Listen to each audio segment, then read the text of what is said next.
Hi, my name is Leah Myers of Myers Design Studio, and I'm here to talk about how old is my machine. If you have a vintage machine, you may not know where it was made, what the story is on that machine. So you need the information on how to research this, for yourself so you can get more of the story of how that machine was made. So the first thing you need to do is look for the number plate. Like some singers have number plates in the front, this one has one on the bottom. Just research and find out where that number plate is. Then the next thing I would do is go to the website ISMACS, and that stands for the International Sewing Machine Collection Society. Uh, you also, if you looking for a featherweight, which most people do because they're great when you travel with them, and that's what I'm doing today. Is I traveled with my machine so I can use it on future episodes. So to date this machine, I to find out when this machine was made, I went to the singerfeatherweight.com.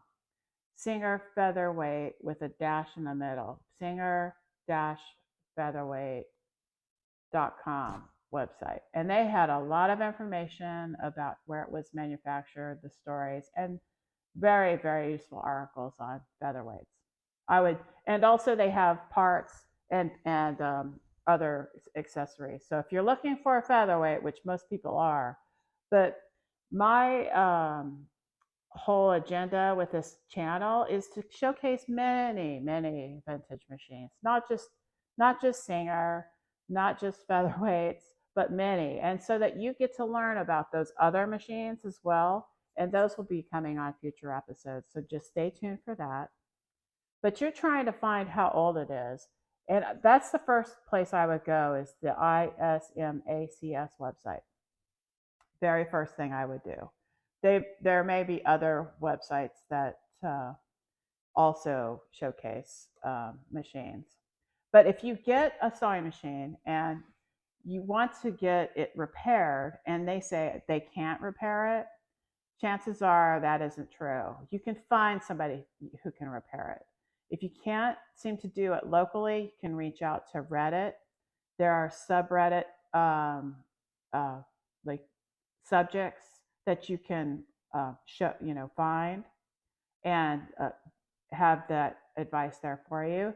Also, the Victorian Sweatshop.com, that is full of people refurbishing vintage machines, all of them. And some members will say, I want this certain machine, I'm trying to find it, and other people will help them find that machine.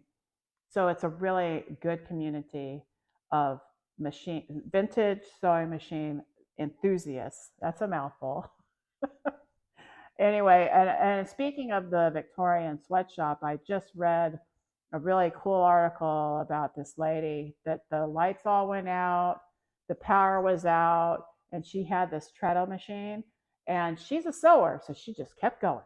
She just kept going making that quilt on that treadle. And now I want to make a whole quilt on a treadle. So stay tuned for that. I'm going to do that on a really old machine because you have to think these vintage machines are nothing to throw away.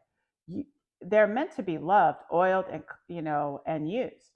So please use them. Please use them. I love this little featherweight. I've used it in many projects.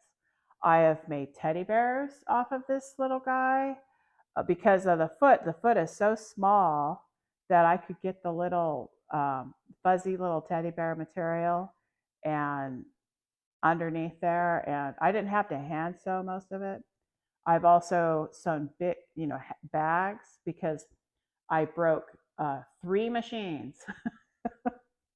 I broke three machines making bags one time, and because they were heavy. And supposedly these machines were able to handle, heavy, heavy material. But guess what?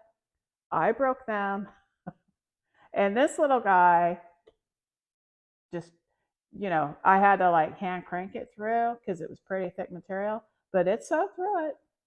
So it's little but mighty. Anyway, but my point is Some of those vintage machines are valuable that way. I also have a 221K machine that I love dearly, and I do a lot of patchwork with, and it's a straight, uh, straight sewing machine as well. And I will do episodes with my 221. Um, is it a two? Whatever. I get the numbers confused all the time. Anyway, it's a lot bigger. It's huge. It's like that much bigger than this machine, and it's really really huge. But finding out how old it is, get the number plate, look that up on the ISMACS website, and you can find out more about your machine. And from there, you can, if you don't find what you're looking for, the victoriansweatshop.com. It's full of information, and you can help somebody out. Or if you have a vintage sewing machine, you don't know what to do with it or don't want to use it, you might help somebody out by, passing it on. But stay tuned, because in this channel, I will have a lot of vintage machines. We'll discuss their attributes. And in the next episode, I'll be talking about this little guy and specifically what it can do, and my stories in it with it. I've had this about, I think, 3 years now, and I love it. And I hope you like this episode. Please like and subscribe and give me a thumbs up. I appreciate you watching, and thanks for being here with me today.